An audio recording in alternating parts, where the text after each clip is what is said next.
जय हिंद guys. Now start our next video lecture. इसके पहले की वीडियो लेक्चर्स में हम लोगों ने set of rational number and set of irrational number की बात की और हमने वहाँ देखा कि रेशनल नंबर लिखते कैसे हैं और इरेशनल नंबर्स कैसे लिखे जाते हैं, क्या उसकी मीनिंग है।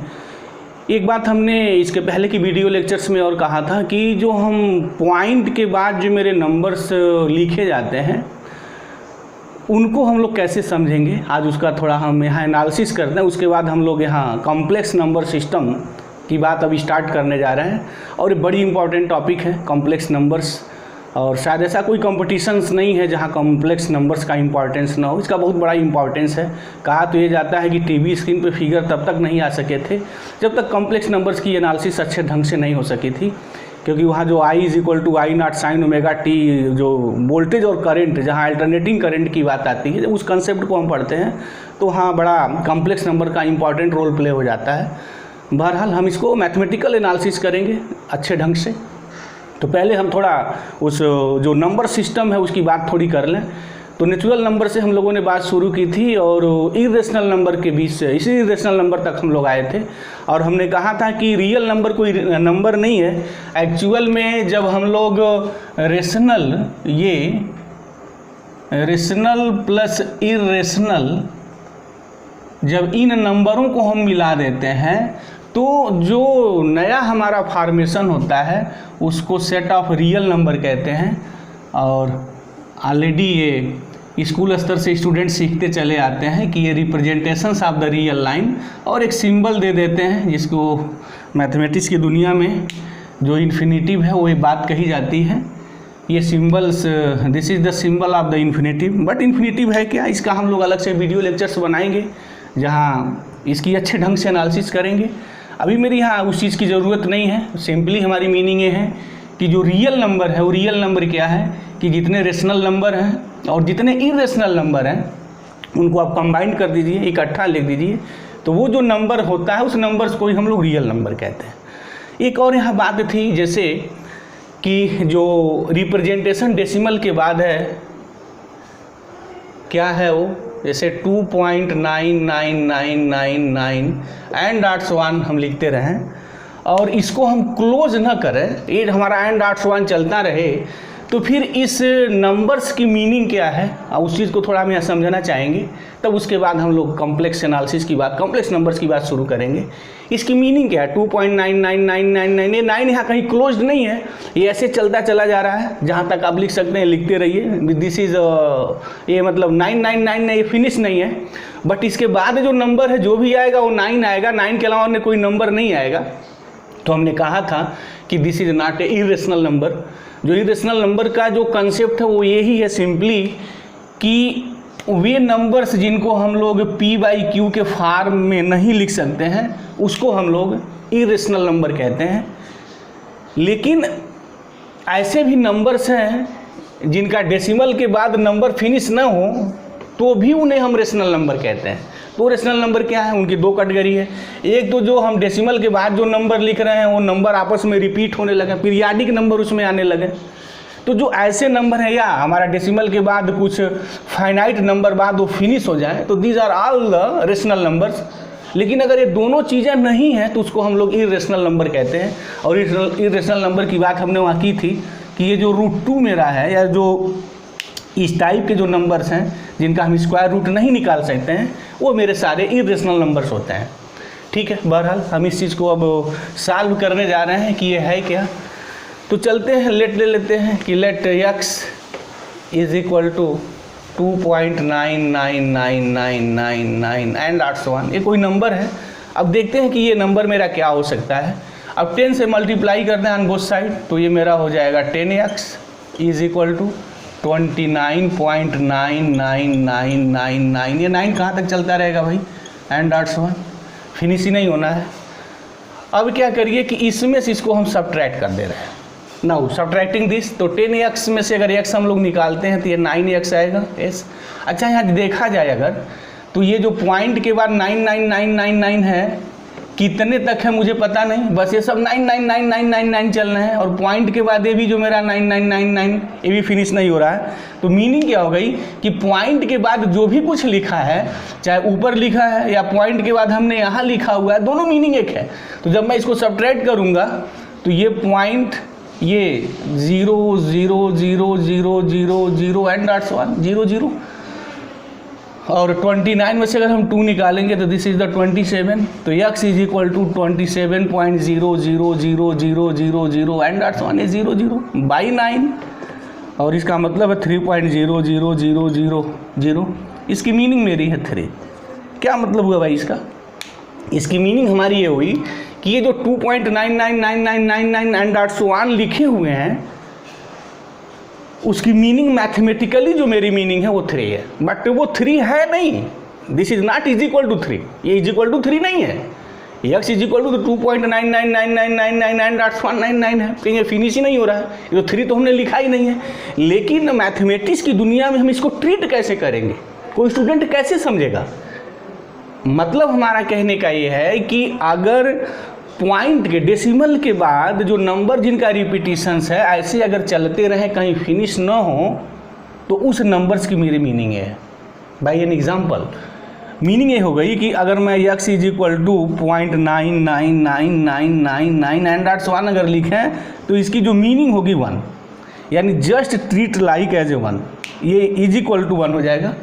ये मैथमेटिक्स की बहुत बड़ी खूबसूरती है कि 0.999999 एंड डॉट्स 1 करते रहिए। हमने यहाँ 1 नहीं लिखा है, बट हमें प्रूफ कर सकते हैं। Now proof that this x is equal to 1। तो ये मेरी मैथमेटिक्स है, और मैथमेटिक्स में हम इसको ऐसे ही ट्रीट करते हैं। तो मुझे उम्मीद है कि ये बात क्लियर हो गई होगी कि अगर x is equal to 2.999999 dots 1 हमने लिखा हुआ है तो उसको मैं 3 लिख सकता हूँ, but x is equal to 2.999999 फिर 3 4 4 4, अगर ऐसे मैं कोई नंबर लिखूँ तब मैं वहाँ 3 नहीं लिखूँगा।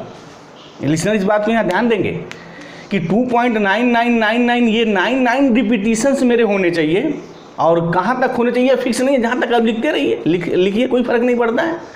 तो ये जो रिप्रेजेंटेशन होगा ये 2.999 ये तो 3 हो जाएगा, बट ये 3 नहीं लिखेंगे। क्यों नहीं लिखेंगे? क्योंकि यहाँ के बाद एक डिफिनिट 9 के बाद फिर मेरा 3 शुरू हो जा रहा है, फिर 4 शुरू हो जा रहा है, फिर पता नहीं क्या।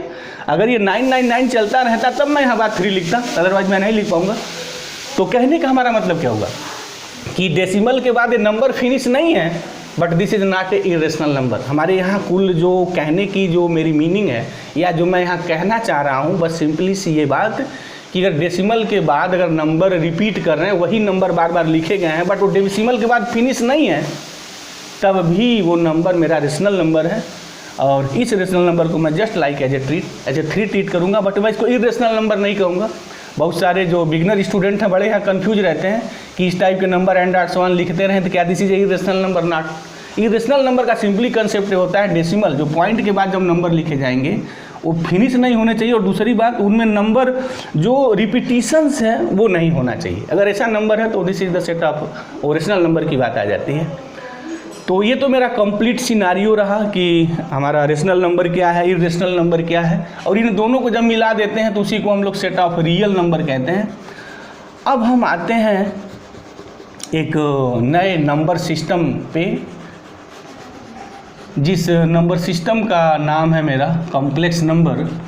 तो कॉम्प्लेक्स नंबर क्या है, अब हम लोग इस वीडियो में इसकी एनालिसिस करने वाले हैं। What is a complex number? Now let us start complex number. What is the complex number?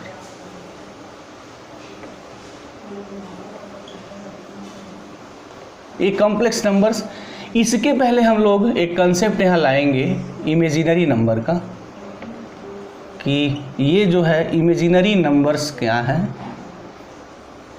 What is the imaginary numbers, ये कंसेप्ट क्या आता है, what is the imaginary number. जब किसी नंबर का स्क्वायर नेगेटिव हो जाए, ऐसा कोई नंबर आए कि जिसका स्क्वायर करने पे निगेटिव आ जाए, तो उसको हम लोग जो है इमेजिनरी नंबर कहते हैं। अब तक हमने रियल नंबर में एक चीज़ देखा कि कोई अगर रियल नंबर हम पिकअप करें, मतलब जो रियल नंबर का मेरा जो सेट है आर, ऐसे हम लोग लिखते हैं x such that x is rational, or irrational, यही मेरी बात है। यानी वे नंबर्स जो माइनस इन्फिनिटिव और इन्फिनिटिव के बीच में लिखे जाते हैं उसको हम लोग रियल नंबर कहते हैं। अब इनमें से मैं किसी भी नंबर को पिकअप करूं और उनका स्क्वायर कर दूं तो कभी भी नंबर निगेटिव नहीं आएगा। जैसे अगर यहाँ मैं -3 ले लूं और इस -3 का अगर मैं स्क्वायर कर दूं तो ये मेरा 9 आएगा, यानी -3 इंटू -3, जो ऑर्डिनरी मैथमेटिक्स जो एक कॉमन सेंस की बात है, माइनस इंटू माइनस सारे लोग जानते हो प्लस हो जाता है, तो -3 इंटू -3 दिस इज द 9। ये तो भाई लिखने के मैथमेटिक्स का हमारा रूल यही है। कहने का हमारा मतलब क्या हुआ कि अगर निगेटिव नंबर का स्क्वायर हम करते हैं तो दिस इज अ पॉजिटिव। अच्छा, अगर पॉजिटिव नंबर का अगर मैं स्क्वायर कर दूं तो अगेन पॉजिटिव ही रहता है। तो ऐसा कोई रियल नंबर्स के सेट में ऐसा कोई नंबर नहीं है जिसका स्क्वायर करने पे निगेटिव आ जाए पूरे रियल नंबर में। मतलब इनके बीच में अगर कोई नंबर मैं पिकअप कर लूं और मैं उनका स्क्वायर कर दूं तो डेफिनेटली वो पॉजिटिव नंबर होगा। और जनरल कॉमन सेंस बताया भी जाता है कि किसी भी नंबर्स का स्क्वायर करने पे हमेशा वो पॉजिटिव होता है। लेकिन क्या ऐसा है क्या कि किसी नंबर्स का, मान लेते हैं x ले लें, हम इसका स्क्वायर करें और ये निगेटिव हो जाए, दिस इज द निगेटिव, जो रिजल्ट मिले वो मेरा निगेटिव हो जाए, ऐसा कोई नंबर है क्या? तो अगर ऐसा कोई नंबर है तो उस नंबर को ही हम लोग इमेजिनरी नंबर कहते हैं। वाई इमेजिनरी नंबर क्यों कहते हैं? रियल क्या है, मतलब क्या है हमारा? मतलब हमारा ये है कि ये जो रियल नंबर है, हमने ये देखा कि इस रियल नंबर में ऐसा कोई नंबर प्रेजेंट नहीं है जिसका स्क्वायर करने पे पॉजिटिव हो जाए, मतलब वो रियल के बियॉन्ड हो गया। तो जब कोई चीज़ रियल के बियॉन्ड हो जाती है तो जो कॉमन सेंस एक वर्ड का है क्या निकल के आएगा? भाई रियल नहीं है, तो रियल नहीं, इसका मतलब क्या? इमेजिनरी है। तो ये मेरी ओरिजिनेट हो जाती है इमेजिनरी नंबर की। तो क्या ऐसे नंबर हैं क्या? तो सीधा सपाट बात कही जा सकती है यस, कि अंडर रूट के अंदर अगर मैं कोई निगेटिव क्वांटिटी लिख दूं और मैं अगर इसका स्क्वायर कर दूं तो जो रिजल्ट जो बन के आएगा वो मेरा निगेटिव नंबर ही आएगा। वाई? क्योंकि सबको पता है जब स्क्वायर रूट का मैं स्क्वायर करता हूं तो स्क्वायर इट फिनिश हो जाता है। जैसे ये अंडर रूट -3 का मतलब क्या होगा? Under root -3 into under root -3। अब इस under root -3 into under root -3 is equal to -3। अच्छा, लिसनर यहाँ गलती नहीं समझेंगे कि under root -3 into under root -3 की मीनिंग हो जाएगी under root -3 into -3 and this is equal to 9। This is wrong. अभी हम इस बात को प्रूफ करेंगे क्यों हम ऐसे नहीं लिख सकते हैं। ये मैथमेटिकली हम ऐसा नहीं लिखा जा सकता, this is wrong. Under root -3 का जो स्क्वायर होगा वो मेरा -3 होगा। कहने का हमारा मतलब क्या है कि किसी भी स्क्वायर रूट जो नंबर है और वो नंबर अगर निगेटिव लिखा गया है और मैं अगर उसका स्क्वायर कर दूं तो निगेटिव आएगा। तो ऐसे नंबर्स को ही हम लोग इमेजिनरी नंबर कहते हैं। तो क्या डिफिनीशन हो जाएगी? मतलब सीधी सपाट डिफिनीशन हो जाएगी, all those numbers whose square is a negative number is known as imaginary number. कि वे सारे नंबर्स जिनके स्क्वायर रूट निगेटिव आते हैं, यानी जिनके स्क्वायर रूट निगेटिव लिखे जाते हैं, नहीं जिनका स्क्वायर निगेटिव मिलता हो उनको हम लोग क्या कहेंगे? This is known as the imaginary number. क्योंकि हमने देखा कि रियल नंबर की दुनिया में ऐसा कोई नंबर नहीं है जिसका स्क्वायर करने पे नेगेटिव मिले। निगेटिव का स्क्वायर करेंगे तो पॉजिटिव मिलेगा, जब पॉजिटिव का स्क्वायर करेंगे तो पॉजिटिव तो ऑलरेडी मिलना ही मिलना है। यानी रियल नंबर में ऐसा कोई नंबर नहीं है जिनका स्क्वायर करने पे मुझे नेगेटिव मिले। तो रियल नंबर के बियॉन्ड जो भी कुछ होगा दिस इज द इमेजिनरी। तो फिर डिफिनीशन क्या हो जाएगी भाई? What is the definition? Definition सीधी सपाट है, all those numbers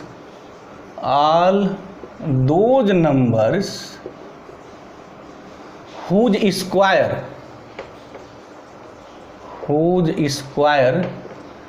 is negative number is called, all those numbers whose square is negative is called imaginary number।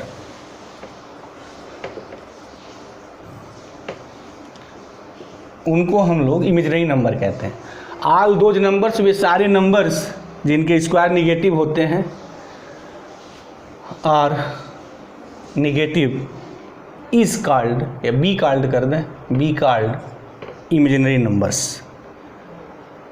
Examples की अगर बात करें, जैसे under root -1, root -3, root -4 and that's one. Root के अंदर अब जनरल बात लिखें, कोई भी रियल नंबर लिख दीजिए, लेकिन कोई भी रियल नंबर मतलब कि जो मेरा होगा वो निगेटिव रियल नंबर होना चाहिए, ये एस। तो इमेजिनरी नंबर को अगर मैं शॉर्टकट में लिखूं तो कैसे लिखेंगे भाई? अब इसको थोड़ा हम एक ऐसे कर दें, एज ए रिजल्ट के रूप में ध्यान हो। इमेजिनरी नंबर को लिखा क्या जाएगा, अंडर रूट माइनस कोई भी रियल नंबर पिकअप कर लीजिए जो आपकी इच्छा हो, बट वो निगेटिव होना चाहिए, negative real number. Under root के अंदर कोई भी अगर आप निगेटिव रियल नंबर लिखते हैं तो this is the known as imaginary number.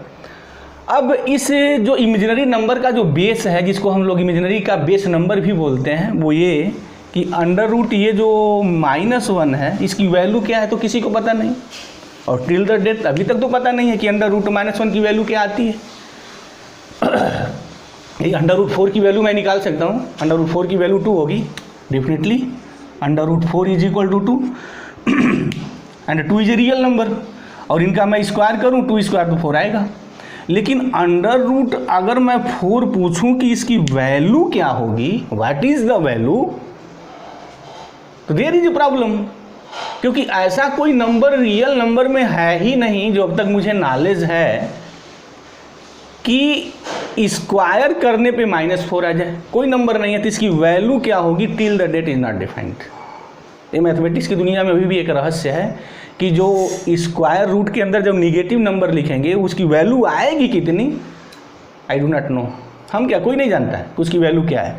तो फिर तो मैथमेटिक्स ही ब्लॉक हो जाएगी, फिर आगे डेवलप करेगी ही नहीं मैथमेटिक्स। तो अगर मैथमेटिक्स ब्लॉक हो जाएगी तो सारे डेवलपमेंट ब्लॉक हो जाएंगे, नेचुरल सी बात है। कोई मैथमेटिक कैलकुलेशंस मिलना ही मिलना नहीं, भाई कहानी थोड़ी सी हम सुनाएंगे, भाई किसी चीज़ को प्रूफ करना है या किसी भी चीज़ का पार्ट हो तो उसकी मैथमेटिक एनालिसिस तो करनी ही करनी होगी।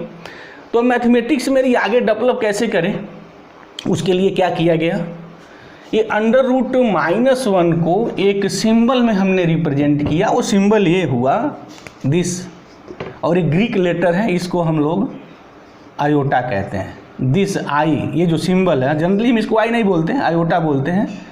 इस सिंबल को हम लोग आयोटा बोलते हैं, एक ग्रीक लेटर है आई, और इस आई को हम आयोटा बोलेंगे। बहुत लोग आई भी बोल देते हैं, बट उस जो सही चीज़ है वो आयोटा है।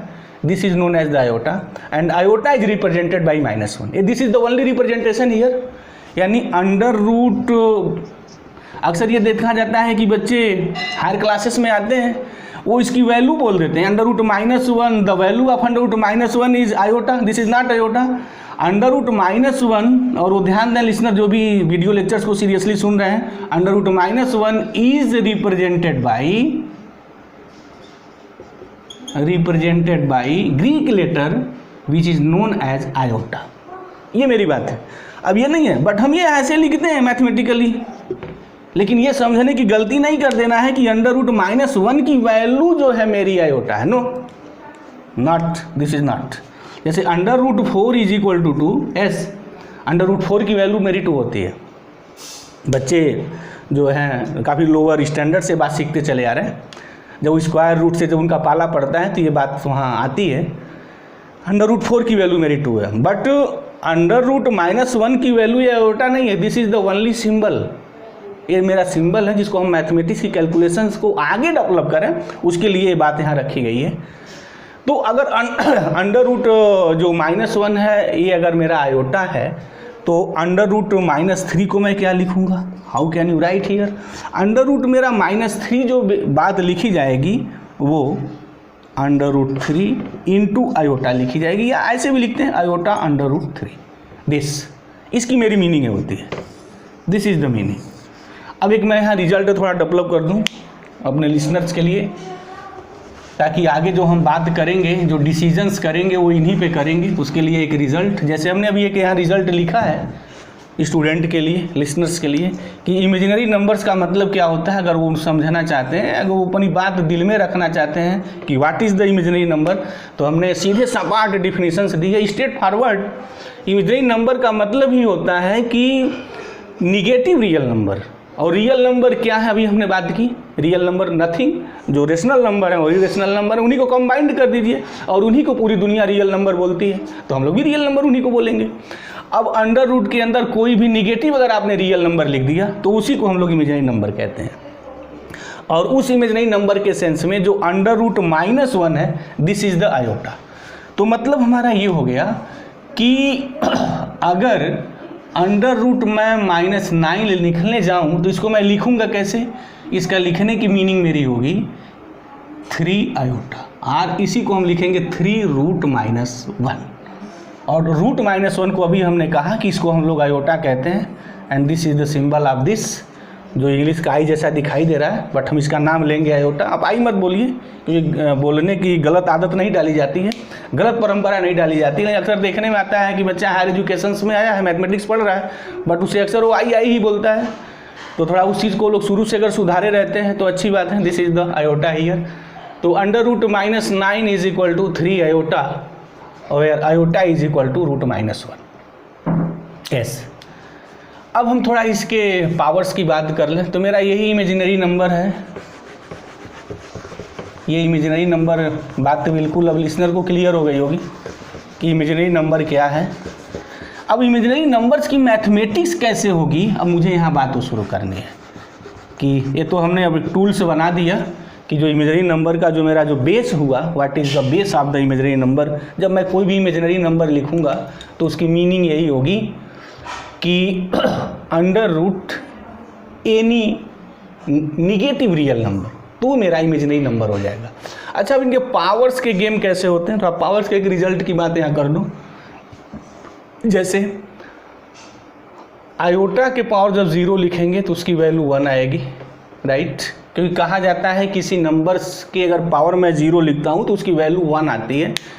तो iota just treat like as a number. अब हम नंबर्स की दुनिया में, अभी जो मुझे ये पढ़ना है, अभी इसकी बात मैं करूँगा, तो उसके पहले हम कॉम्प्लेक्स नंबर्स, कहने का हमारा मतलब ये है कि कॉम्प्लेक्स नंबर पढ़ने के पहले मुझे किन टूल्सों को, किन रिजल्टों की बात करनी होगी, यानी किस बेस की बात करनी पड़ेगी। पहले वो बेस तो हम लोग डेवलप कर लें। तो उस बेस की कड़ी में मेरा ये बात आती है कि आयोटा के पावर अगर मैं 0 लिखूं तो वैल्यू 1 आती है। कॉमन सेंस मैथमेटिक्स की बात है कि अगर किसी नंबर्स के मैं पावर 0 लिख दूं तो उसकी वैल्यू 1 लेते हैं, लेकिन लिसनर यहाँ बात रखें कि नंबर्स के पावर 0 है और iota just treat like as a number, और वो नंबर मेरा क्या है, अंडर रूट -1।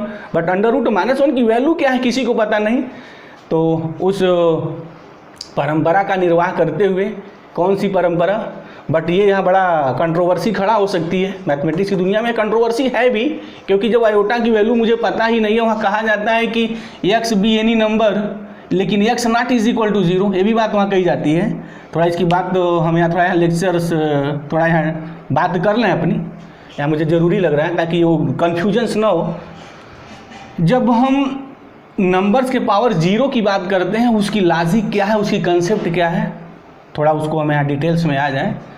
जैसे x कोई नंबर है तो वहाँ तुरंत लिखा जाता है x naught is equal to 0। अब x के पावर अगर मैं 0 कर दूँ तो इसकी वैल्यू 1 होती है, ये मेरी बात है। और ये लॉगरिथमिक के सेंस में बात की जाती है, निकाला जाता है। बहरहाल में हम उस पर डीपली नहीं चल रहे हैं। एक जो रिजल्ट है वो ये जो बच्चों को सिखाया जाता है, बताया जाता है कि कोई नंबर, तो कोई नंबर मतलब 0 ना हो, क्योंकि 0 रेज़ टू द पावर 0 जब हम लोग इंडिटरमिनेंट फॉर्म पढ़ेंगे कैलकुलस में तो इनकी कायदे से वहाँ पर बखिया उधेड़ेंगे, तो वहाँ के लिए अभी रहने दीजिए। कंडीशंस क्या है वो ध्यान दें कि x 0 नहीं है, कोई भी नंबर है 0 के अलावा, और उसके पावर अगर मैं 0 लिख दूँ तो उसकी वैल्यू 1 होती है। तब क्वेश्चन हुआ तो i raise to the power 0 1 कैसे होगा, i तो कोई नंबर है ही नहीं, क्योंकि i जो हमने लिखा दिस इज द रूट -1, और रूट -1 कौन नंबर भाई, किस नंबर में वो आएगा, क्योंकि किसी का अभी हमने अब तक जो मुझे नॉलेज है, अब तक हमारे पास जो नॉलेज हुआ इस नंबर सिस्टम को पढ़ करके, सेट थ्योरी को पढ़ करके, वो ये हुआ कि अगर मैं किसी नंबर का स्क्वायर करूं तो फिर वो हमेशा पॉजिटिव आएगा, निगेटिव तो आएगा नहीं। लेकिन अगर किसी नंबर्स का स्क्वायर निगेटिव आ गया तो फिर तो रियल नंबर के बियॉन्ड हो गया। तो उसी का हमने नामकरण संस्कार किया कि this is the imaginary number. और इस इमेजिनरी नंबर का जो रिप्रेजेंटेशन है, दिस अभी हमने कहा भी कि this not is equal to, हमने only this is the representation, iota is equal to √-1 and just treat like as a number. This is not number but just treat like as a number. अच्छा, इसको हम treat ऐसे कैसे करते हैं, अभी हमने बताया कि मैथमेटिक्स का सारा डेवलपमेंट रुक जाएगा, इसलिए हम लोग आयोटा ट्रीट करने के बाद देखें क्या क्या आएगा। तो iota just treat like as a number, तो जब नंबर कोई पावर लिखेंगे तो जो मेरा रिजल्ट कहता है, अब ये जीरो तो है नहीं, this not is equal to zero, एक जनरल सी बात है, naught is equal to zero, या इस बात को फुलफिल करता है। अगर बाकी ये कोई नंबर है जो जीरो नहीं है, उसके मैं पावर अगर जीरो लिखूँ तो वैल्यू 1 आएगी, तो yes i naught is equal to zero, और आई की अगर पावर मैं जीरो करूंगा तो उसकी वैल्यू 1 आएगी। ये मेरी बात हो गई। दूसरा i⁻⁴ अगर मैं करूँ, सॉरी i⁻⁴ तो ये आयोटा आएगा। आयोटा अगर मैं स्क्वायर करता हूँ तो iota is equal to what, iota square is equal to √-1 square. और अभी एक कॉमन सेंस मैथमेटिक्स की बात है, ये स्क्वायर है, स्क्वायर रूट है, तो फिर ये स्क्वायर रूट कैंसिल हो जाता है, मतलब ऐसे हुआ ये दिस इंटू दिस, और इसकी वैल्यू जो होगी वो मेरी -1 होगी, दिस। तो this is the your -1। Iota cube is equal to what, मैं लिख सकता हूँ iota square into iota, and again iota square is equal to -1, तो this is the your minus iota. Next iota ⁴ what, iota square into iota square, and iota square is what -1, and this is again -1, and -1 into -1 common sense mathematics, this is equal to 1। तो iota ⁴ होता है, 4 is equal to 1 होता है। और listeners को ये बात वो हमेशा ऑलवेज कीप इन माइंड रखें, वो क्या वैल्यू होती है। तो थोड़ा हम इनको सीधे सपाट लिख दें, आयोटा ⁴ की वैल्यू हमारी 1 होती है, आयोटा ⁴ आयोटा होता है, आयोटा स्क्वायर -1 होता है, आयोटा क्यूब जो होता है माइनस आयोटा होता है, एंड आयोटा ⁴ वैल्यू 1 होती है। अब इसमें एक बात आती है, अक्सर जो है ये क्वेश्चंस बनते रहते हैं छोटे स्तर पे, कि आयोटा ⁻⁴ अगर मैं कोई नंबर से यहाँ लिखूँ तो उसकी वैल्यू कैसे कैलकुलेट करते हैं, वो इस चीज़ को यहाँ ध्यान पे देते हैं। Always be keep in mind कि जो आयोटा ⁴ हमने 1 लिखा हुआ है, मतलब जो वैल्यू 1 आई है, इसके हेल्प से हम बहुत बड़े बड़े आयोटा के पावर्स का कैलकुलेशंस इजी वे में कर सकते हैं। कैसे करते हैं, इस चीज़ का हम लोग यूज करते हैं। रास्ता यह ट्राई किया है कि अगर कोई बड़ा नंबर दिया है, कोई भी अगर यम कोई नंबर है इंटीजर्स, बड़ा से बड़ा जो भी हो, तो सबसे पहले उसको 4 से डिवाइड कर लिए। मान लीजिए वो n टाइम्स गया, n क्वोशेंट हुआ, रिमाइंडर r हुआ, तो m इज इक्वल टू कैसे लिखेंगे, 4 × n + r, ये बात लिखी जाएगी ऐसे। और आयोटा ⁻m तब हो जाएगा आयोटा ⁴n + r। अब इसको मैं लिखूंगा आयोटा 4 ⁻n × आयोटा ⁻r। और अभी एक रिजल्ट यहाँ निकाला गया, एक वैल्यू निकाली गई कि आयोटा ⁻4 की जो वैल्यू है वो 1 है, तो मीनिंग ये हो जाएगी 1 ⁻n × आयोटा ⁻r। तो वैल्यू क्या आएगी भाई, अच्छा 1 n भी है नहीं इंटीजर्स, तो फिर उसकी वैल्यू 1 ही आएगी। और आयोटा ⁻r मतलब आयोटा ⁻r। क्या मीनिंग हुई भाई, कि एक और बड़ा इंपॉर्टेंट रिजल्ट यहाँ से क्रिएट होके आ गया कि iota ⁻m this is equal to iota ⁻r where m belongs integers this. अच्छा r क्या होगा, सबको पता है कि ये जो रिमाइंडर होगा, इस रिमाइंडर की वैल्यू कहाँ से कहाँ तक आ सकती है, रिमाइंडर 0 हो सकता है, लेकिन जो डिवाइजर होता है उससे छोटा होता है। ये जो 4th-5th स्टैंडर्ड की जो बच्चों को सिखाया जाता है डिविजिबिलिटी, जो भाग का जो रूल है वही है कि रिमाइंडर हमेशा इससे छोटा होगा, इसके इक्वल तो हो नहीं सकता, क्योंकि जो इसके इक्वल आएगा तुरंत उसकी वैल्यू डिवाइड चला जाएगा। अच्छा अगर भाग पूरी कट गई, पूरी डिविजिबिलिटी हो गई, तो 0 भी आएगा, तो 0 हो सकता है, 1 हो सकता है, 2 हो सकता है, 3 हो सकता है। अब देख लिया जाए यहाँ। अब अगेन आयोटा अगर 0 लिखेंगे तो उसकी वैल्यू 1 आ जाएगी। अच्छा अगर 1 है तो आयोटा है, स्क्वायर है तो -1 है, आयोटा ⁻3 है तो -i है। तो मीनिंग क्या हो गई, इसकी संभावित वैल्यू क्या हो सकती है, 0 1 2 3 आयोटा ⁻m कि जो वैल्यू आएगी किसी इंटीजर्स के लिए वो इन्हीं में से कोई होगी, या तो 1 होगी, नहीं तो -1 होगी, या फिर हो सकता है कि वो आयोटा आ जाए, या हो सकता है हमारा माइनस आयोटा आ जाए। मतलब यही वैल्यू मेरी होगी, इन्हीं में से कोई वैल्यू आएगी। अगर यहाँ देख लीजिए, अगर आर की वैल्यू अगर मैं यहाँ 0 लिखूँ तो iota raise to the power 0 1 हो जाएगा। अच्छा, अगर 1 लिखते हैं तो आयोटा ही आएगा। अगर 2 लिखते हैं तो आयोटा स्क्वायर अभी हमने निकाला है, दिस इज द -1, तो -1 हो सकता है। Iota raise to the power 3 minus i है, माइनस आयोटा। कहने का मतलब क्या हो गया कि अगर m कोई भी पॉजिटिव इंटीजर्स अगर लिखा जाता है, बी एनी पॉजिटिव इंटीजर्स, तो उसकी वैल्यू मेरी इनके बीच में ही आएगी, या तो 1 आएगा, या आयोटा आएगा, या -1 आएगा, या माइनस आयोटा आएगा। अब निकाल के अगर देख लें अगर इसको कि अगर iota raise to the power हम 881 अगर निकालना चाहें तो फिर इसकी वैल्यू कैसे निकालेंगे? तो क्या करेंगे, पहले इसको हम लोग डिवाइड करते हैं। अभी हमने बताया निकालने का रूल, पहले 4 से आप इसको डिवाइड करिए, 2 × 8 हो गया, 8 2 8 1 उतारेंगे, दिस इज द 0,